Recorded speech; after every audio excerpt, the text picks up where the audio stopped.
Welcome to the Graduate Writing in the Health Disciplines webinar hosted by the Right Site. Earning admission to a graduate program is a significant achievement. Before we get into the nuts and bolts of how to succeed, take a moment to celebrate this new chapter of your life. This is a very exciting time. What you bring to your program. Being a graduate student means that you have life experience, which is valuable. Your experience will inform your scholarly voice, which builds on work experience, life experience, caregiving experience. And these define your professionalism. Also, students who enter graduate work often have a clear goal for what they want to research, and it's this passion that sets you apart. As well, your maturity is an advantage. Remember, your ideas are valuable. Being a graduate student can mean that you'll have to manage some challenges. First, academic anxiety. This includes the pressure to achieve a specific grade point average, course end date stress, time constraints, stress about being a graduate student, financial stress, reading and assignment workload, being an English language learner, and learning curves. You may also experience writing anxiety, feeling nervous about the way that you're coming across and if it's scholarly or not. Professional anxiety is real too. You may have to update your skills, certifications, which can be stressful, but also think about the impact of COVID-19 on your profession, with staffing constraints, burnout, emotional stress, lack of resources, a stressful workplace, and frontline worker fatigue. You may also experience caregiver fatigue. And remember that the healthcare workplace was stressful pre-pandemic. We talked about study, we talked about work, and now what about your home life as a graduate student? Perhaps you're a parent and you're organizing childcare or caring for aging parents or family extracurriculars, gotta clean your house, maintain repairs, working on your family budget and managing bills. Balancing all of these commitments, maybe even adding to that pets, perhaps religious or social activist commitments, and financial stress. Arriving at graduate school can also reveal barriers to learning that may have gone unnoticed. Barriers to learning may include disabilities, English language learning, difficulties with reading and writing. If you have ADHD, you may struggle with focus, inattention, organization, time management, anxiety and depression, and different learning styles, which can make online learning a little bit challenging. Imposter syndrome is also a barrier to learning, and this is a toxic and destructive cycle of negative thinking that may result in tasks not getting completed or not completed with confidence, thoughts of quitting, and mental distress. And this can come usually when we're facing a big learning curve and we tell ourselves we can't do it, we shouldn't be here, we should just quit. And that does not help us proceed for success. Add to this the interconnected nature of marginalization. So if you feel marginalized by gender, race, class, ability, or age, it can create an emotional toll of feeling different. All of these challenges can create a heavy cognitive load. This can lead to burnout, compassion fatigue, illness, substance abuse, feelings of discouragement, like thoughts of leaving school, or compromised mental health. But don't despair. There are supports to help you succeed. And let's look at what the university can do to help you. First, you have an academic advisor for your program. There's accessibility services for students with disabilities and needing accommodations to support learning. There's us at the Right Site. We are here to help you with your assignment concerns. There's AU Wellness for mental health concerns and counseling services for career advice. Tech questions can go to the IT help desk, and there's Nuscatoan for Indigenous students. The AU Library is a service that you will be using quite a lot in your degree. And so it's a good idea to familiarize yourself with what they offer for you. Exam services, managing your exams, and of course, AU financial aid and awards. It's really financially stressful to be in graduate school, so take some time to go through the awards on the AU Financial Aid website and take a look at the awards that are out there and see if any of them suit you or your discipline or your research. Look at what's required to do those awards. And if you have to do writing for an application, come to the right site. We can help you. It's also important to know who is who in the Faculty of Health disciplines. So your first point of contact will be your course instructor and a practicum or a placement coordinator. Then there's a course leader or coordinator who oversees the course, and then the program director who oversees your program of study. And just like any university, then there are the administrative levels of deans, the president and vice presidents. So you also want to organize support at home. Find someone who you can delegate tasks to reliably. Ask for help. Who are those people that you know you can go to? Make sure childcare is supporting your work, as in your graduate study work. It's always good to have that one person in your life that can read a paper over and give you feedback. And share your study schedule, study space, and times with the people that you live with, so they know that if you're studying, that's not the time to ask you a billion questions. Then at work, you also want to, it depends on your work life, but if it is relevant, you may want to communicate your study plans with your workplace, telling them about your exam deadline schedule, for instance, due dates, things like that. When you're studying at home, it's a good idea, if you can, to have a room with a door to close it so that you can concentrate. And of course, having all the ergonomic elements of the proper screen height and that kind of thing. Now, if you are unable to have a separate area, like an actual office, you have to either use a room that has some other function, like a bedroom or the kitchen table. Then what I would suggest is, first of all, getting earphones so you can cut out the noise around you. You might want to invest in getting a foldable screen to create kind of a wall or a barrier, especially if you're in a room where someone might be watching TV. And then get some big Rubbermaid bins for all the things you need to study: books, pens, paper, sticky notes, printouts, so that it's just easy for you to pick it up, put it on the table when you start studying, and then put it away when that room needs to have another function. It's also important to support yourself with regulation techniques when you're feeling tired and stressed out. So getting fresh air, drinking water, taking a nap, eating something, exercising, meditating, socializing. All of these efforts help to refill your energy and not tax your nervous system. Now, you may be thinking, what did those slides have to do with writing? If you're stressed or overworking, it's going to affect the writing. It's important to approach writing at the graduate level holistically. This means making sure all of your needs are being addressed, not just the academic ones. Now, one purpose of writing in the health disciplines is developing communication skills. Remember that clarity is critical, and it's critical to patient safety, number one, staff communication, quality patient care, avoiding liability issues, responsibilities of charting, legally sound documentation, and transfer of care. As well, the writing that you do in this degree is transferable to the workplace. So let's look at some of the graduate writing skills like audience awareness and awareness around literacy, reading and writing literacy, health literacy, using a critical lens, disseminating research, the ability to conclude and recommend. And you're going to take all of those skills and apply them to writing tasks you may encounter in your workplace, such as charts and records, perhaps emails, procedures, and discharge instructions. So when it comes to writing tasks like these, using a strategy like the writing process can help you out. So the writing process is split into 3 phases. The first phase is planning. That's the dark blue squares, if you can see that.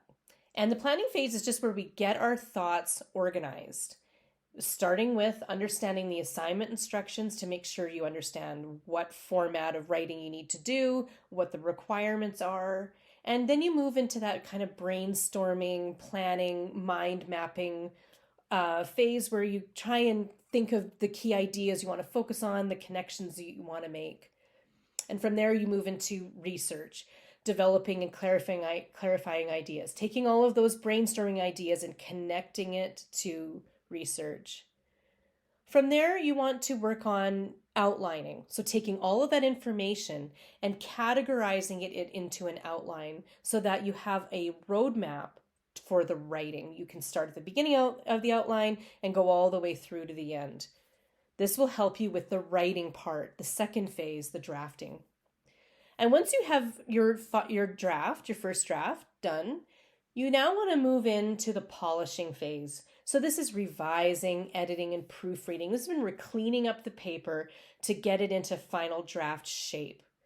But the writing process does not end with proofreading. It ends at the very beginning, where you're going to go back to those assignment instructions and go through them slowly, one at a time, to make sure that you've ticked all the boxes. Let's start with the planning phase. This is where you get organized. So, types of assignments that you might encounter in this program most commonly will be a research paper or a literature review, and that's a link to our literature review mini course. But you may also have to do a discussion forum, an abstract, a blog, an oral presentation. All of the links for these types of assignments are for instructions on how to go about writing these, but always go with course expectations first, because some of them, it just might vary, it might differ compared to what your instructor is looking for. So always go to your instructor first with questions about the assignment, and don't feel shy about asking questions. That's what they're there for. And it's better if you can go into the writing process super clear about what you need to do than going in and making assumptions. The next thing you want to do is to organize your assignments. So first look at the course syllabus and deadlines and put those all into your calendar, whether it's online or a print calendar. From there, you want to look at your assignment and maybe use an assignment calculator. So this is a website where you choose your writing task. So let's say it's literature review, and then you enter in a deadline, and then it will compute all the tasks that you need to do by a certain deadline. And that will just help break down the assignment into more achievable parts, making it easier to get through. Of course, you might have to modify some of the language to reflect what you see in your assignment. But if you do get these deadlines, put those into your calendars. For instance, the outline is due by Friday, for instance. If you are doing a bigger graduate paper, a thesis or a dissertation, there are dissertation calculators where again you put in your deadline and they break it down into the steps that you need to do. As well, in addition to assignments, your course may ask you to do discussion posts. Like there might be a reading volume, there will be a reading volume, or there might be virtual classes you have to attend. So make sure to put all of that information into your calendar. You don't want to miss anything. Do it for each course that you're in and always plan for more time. If you're in a course where the deadlines are deadlines you make, then choose your deadline that you're thinking and add 3 or 4 days, because kids get sick, life happens, and giving yourself contingency time considerably lowers stress. When choosing research, you want to focus on peer-reviewed literature. So this means that a scholar submitted a paper to an academic journal, and before it was published, other academic experts in that area reviewed the paper for accuracy. You want to emphasize current sources within the last 5 to 7 years, but of course there are going to be those critical or seminal texts that you might need to reference in your paper, and that's allowed. You want to focus on primary sources. You want to make sure that the research is considered scholarly by others in your profession and that it's an ethical contribution to scientific knowledge. Ask yourself, why now? Why is this research critical in this current time and space? That can help you in your dissemination of research.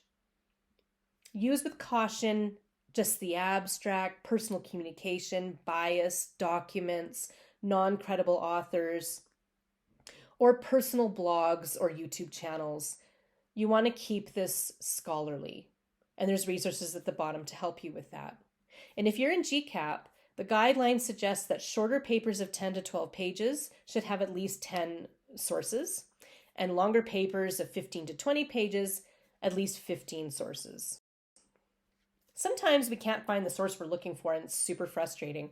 So your first stop should be contacting the library using the form there, or emailing them, and they will try and track that source down for you. You can also search the journal titles in our AU journal title list.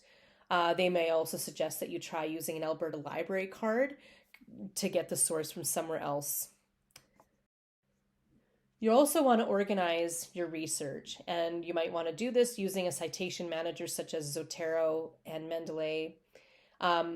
I use Zotero, but you have to choose the one that makes sense to you because they're quite complicated.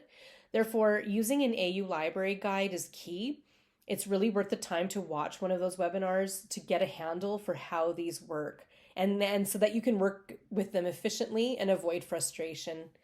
You may also need a qualitative or quantitative software for literature reviews, data collecting, coding, analyzing, and so on. So share your research with your tutor or supervisor and see what they suggest. You will also want to organize your folders. Save everything. For instance, you might want to have one folder that says your program, and then you break that into the years. So for instance, with my doctoral degree, my first year folder would say 2019 and then 2020, because each year you're doing different activities, and it just helps kind of to track that down. If you are doing a project, thesis, or manuscript, you're going to want a set of folders that contains all of your communication with your supervisors, requirements from the Faculty of Graduate Studies. You're going to have to fill out a lot of forms, so that might be a good place to locate that. And then when it comes to doing the writing, you might want folders for the planning, the research, the drafts, and feedback you get, as well as investing time in a research journal. And a research journal just means opening up a Word doc and putting in the date and what you did that day. And it could simply be a sentence, I read this article.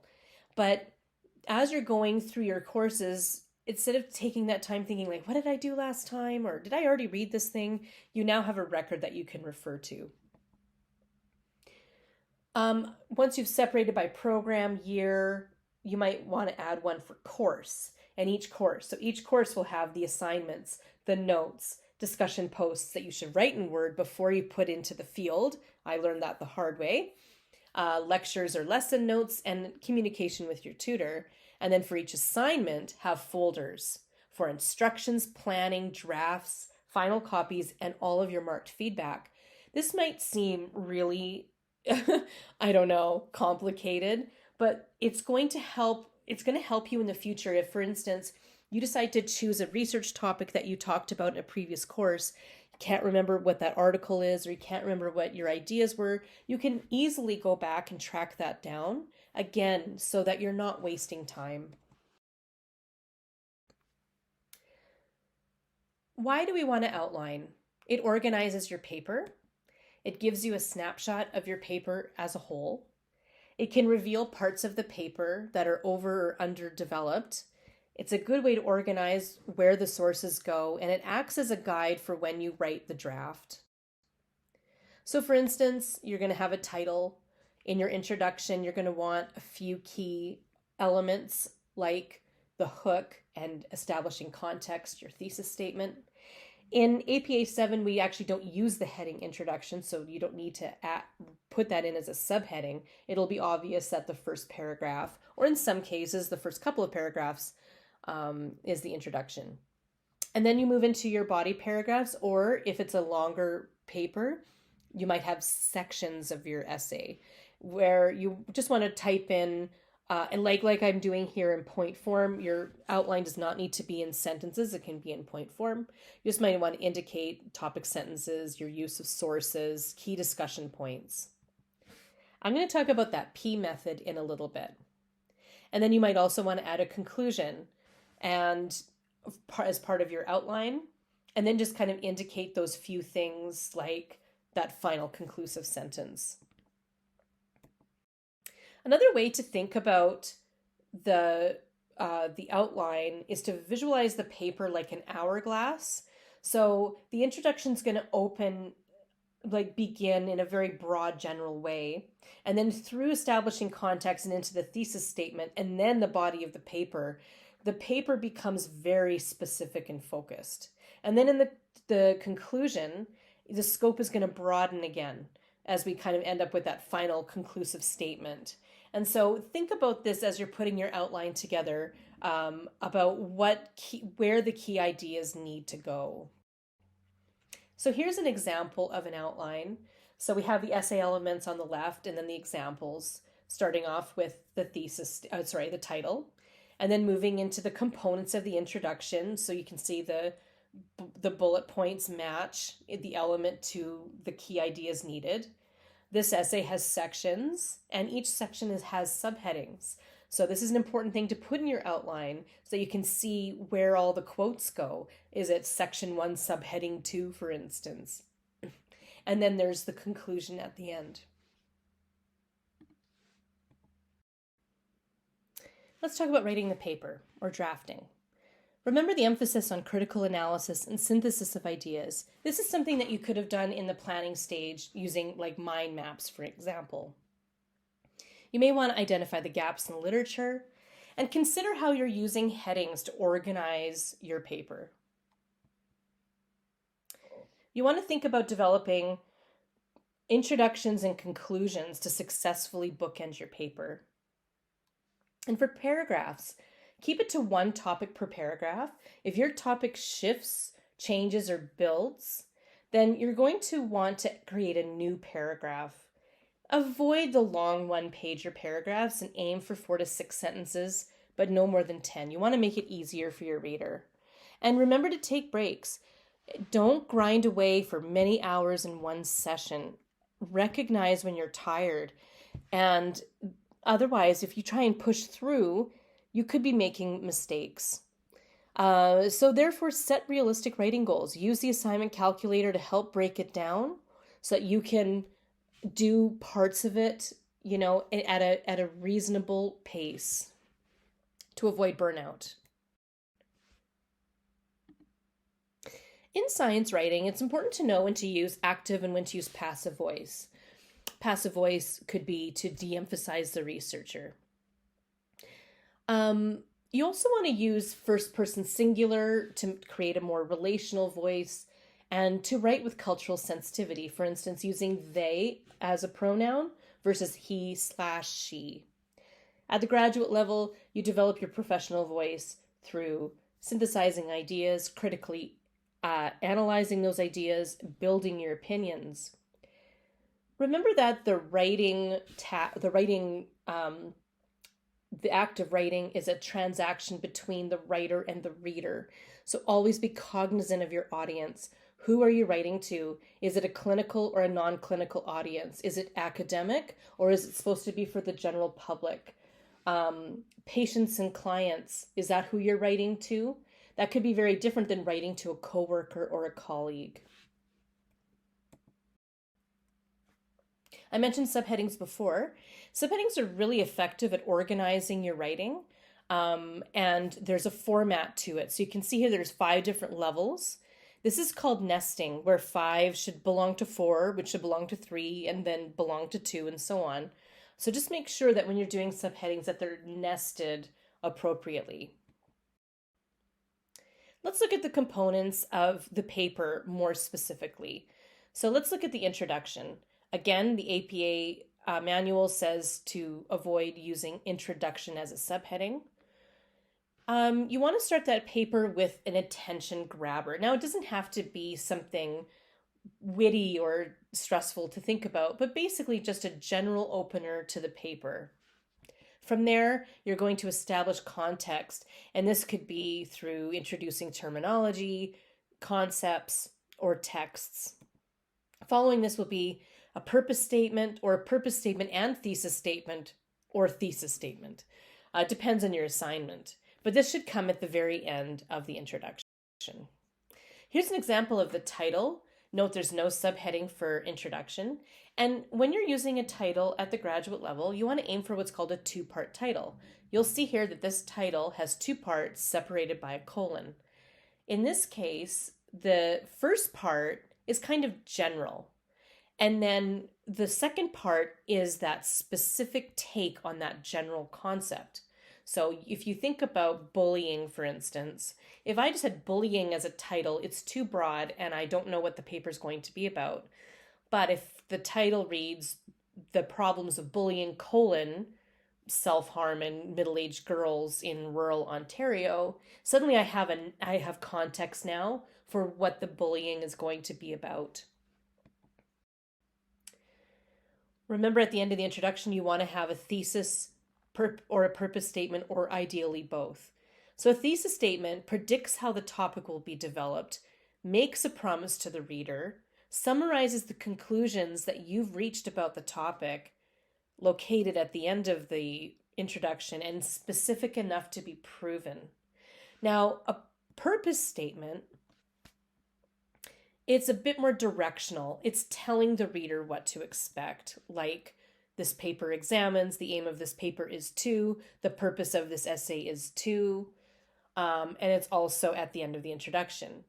Now, ideally, you could put them together to create a hybrid where you do tell this is what the paper's going to do, but you follow it up with a thesis statement that kind of gives us more information about where the paper's really going and what conclusions you've already drawn. For example, in this thesis statement, we have infants' interest in collaborative social interactions contributes to their understanding of prosocial behavior. So in this paper, I'm going to be looking for how the writer thinks that the social interactions contribute to behavior. For a purpose statement, you can see it begins with that directional introduction in this, or directional introductory phase. So in this literature review, we will explore. And you can see why adding a thesis statement to this would be helpful, because you're telling the reader, we're planning on exploring this, but then what's the conclusion that you've drawn from it? Oh, that it contributes to. For paragraph structure, each paragraph should have a topic sentence. This is an opening sentence that gives an indication of what the paragraph is going to be about. And then in paragraphs, we're going to be doing three things. And sometimes we do three things several times, or sometimes we just do it once. But we're going to develop an idea, we're going to support it with research, and then we're going to analyze that idea. Sometimes you may have to repeat it, or sometimes you'll just do those three things for the whole paragraph. And then you want to end your paragraph with a sentence that substantiates your thesis. Using subheadings can help organize your paragraphs. But let's get back to those three things I was talking about. The P method here in purple, P for point, E for evidence, A for analysis. So to develop an idea is to basically establish a point you're trying to make. So that's step number one. Step number two then is to back up that point you're making with evidence. That's using the research. So that's E for evidence in the P method, PEA method. And then finally, you're going to analyze it. So this means analyzing, interpreting, or discussing that quote. So you don't want to just drop a quote and then move on to another idea. If you're using a quote or a paraphrase, you want to then explain the significance of that. So they go together. As a whole, remember for paragraphs to keep one topic to a paragraph. Avoid varying lengths of paragraphs because that can make one paragraph look underdeveloped and another one look overdeveloped. So just keep it consistent. And just the rule of Goldilocks. Don't make them too short. Don't make them too long.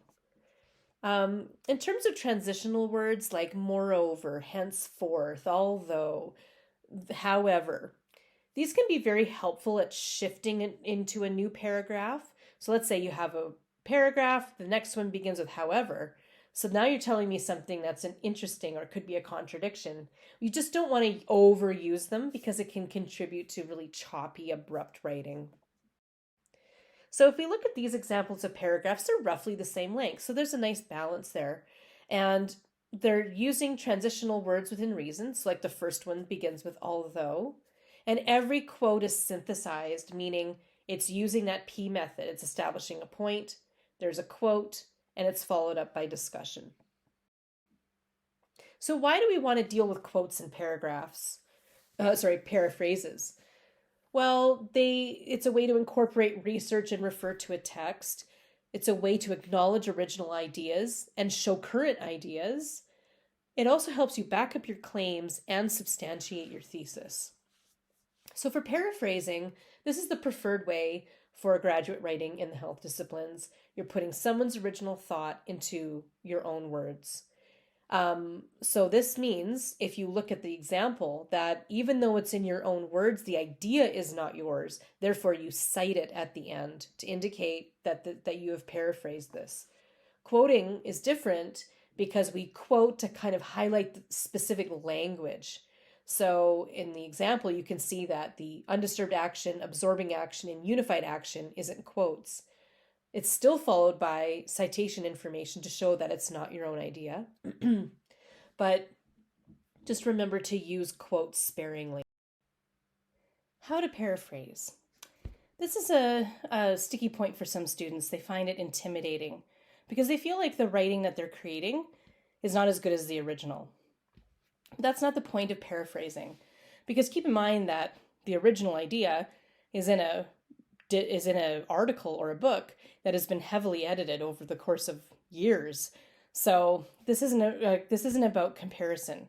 This is about demonstrating your ability to take someone else's ideas and put them into your own words. So first of all, you're just going to read the passage, but then you put it away, because you can't write with that passage looking at you, because you run the risk of copying syntax, vocabulary, phrasing, that kind of thing.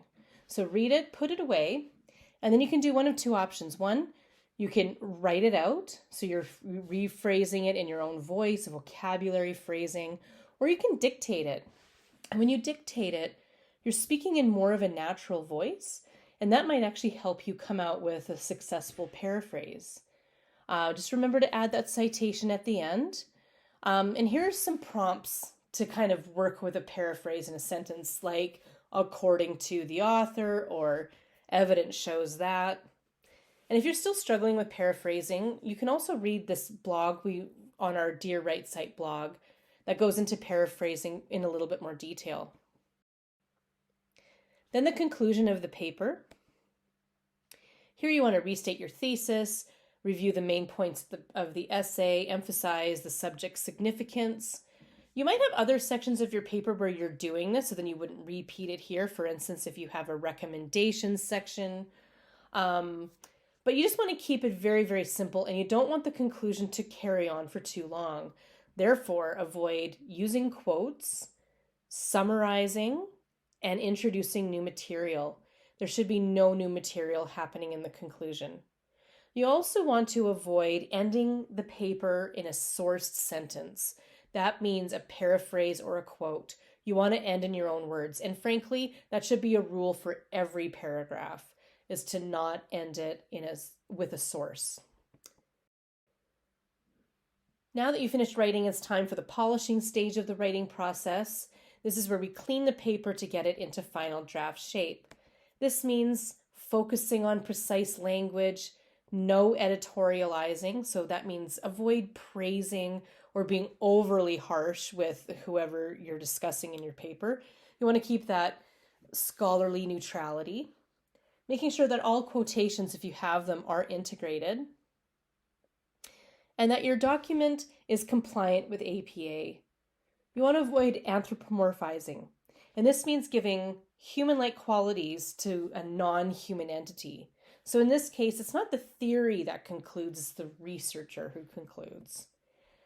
No secondary quotations, and just remember that paraphrasing is preferred. So as you go through the paper and you come across a quotation, really think about it. Does this need to be here as a quote, or can I reconstruct it as a paraphrase? You can follow the editing policy guidelines in the graduate handbook, and you can also use our proofreading checklist to go through this stage. You might want to view revising, editing, and proofreading as rounds. So I'm going to go through the paper in a round where I'm focusing only on APA, and then I do that. Now I'm going to do a second round where I'm only focusing on integrating quotes or dealing with quotes and paraphrases. Okay, now I'm going to do a third round where I'm only focusing on grammar, that kind of thing. That'll help you target all the little areas in the paper. You also could benefit from having a reader look it over and listening to their feedback. That's also very helpful as well.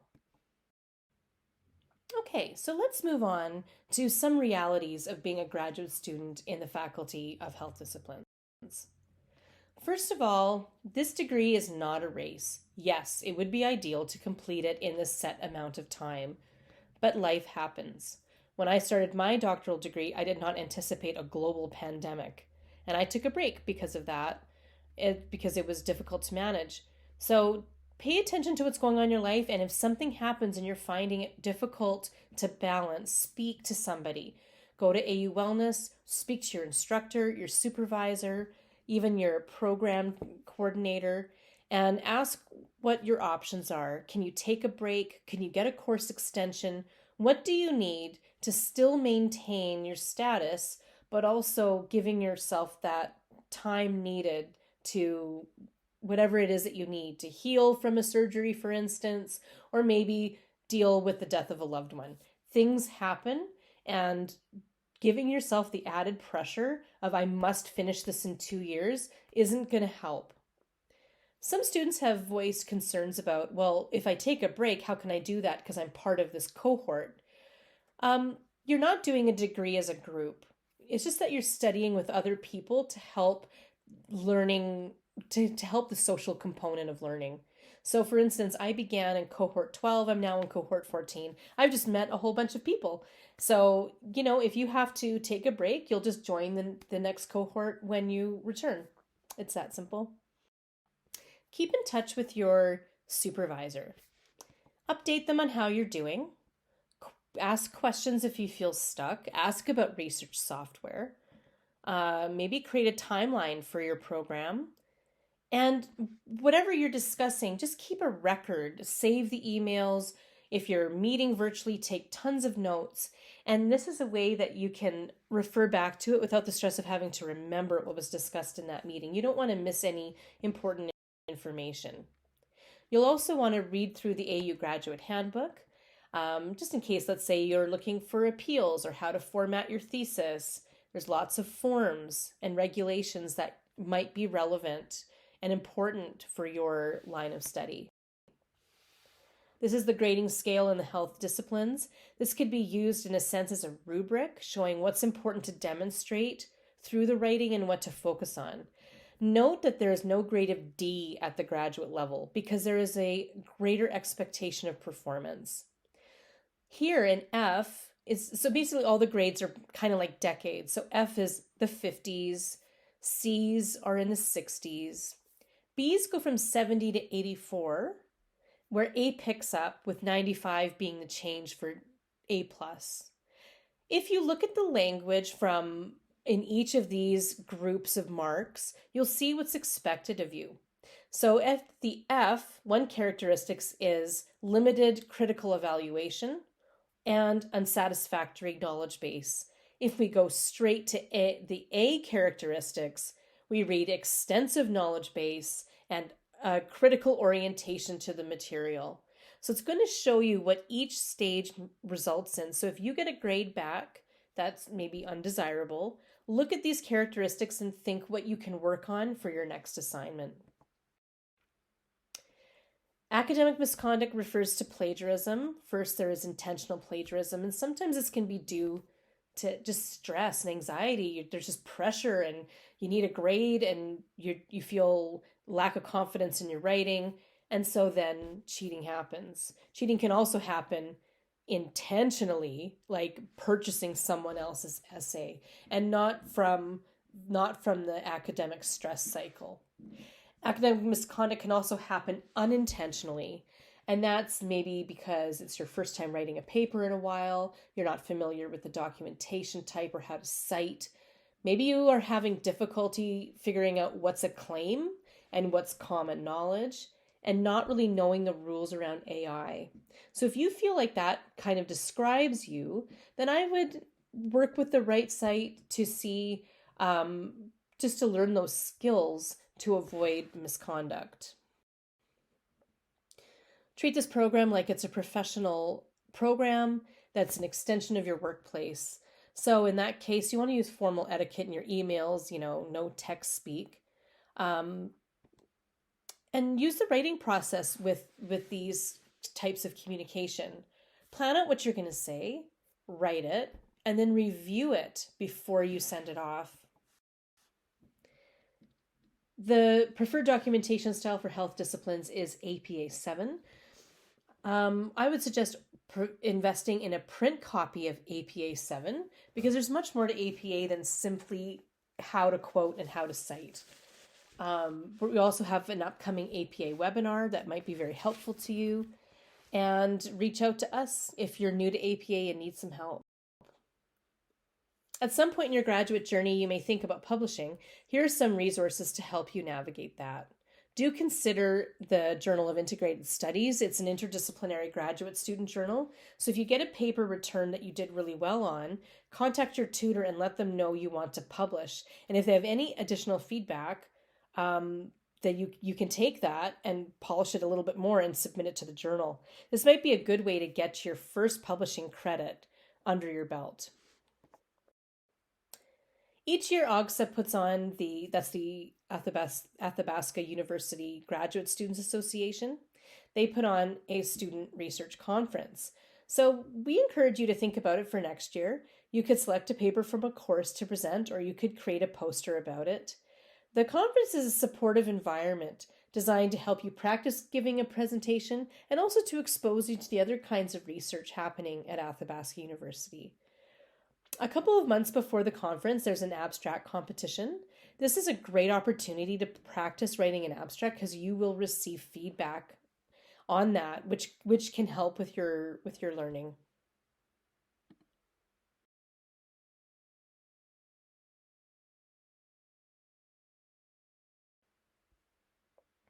Here's a list of our services at the right site.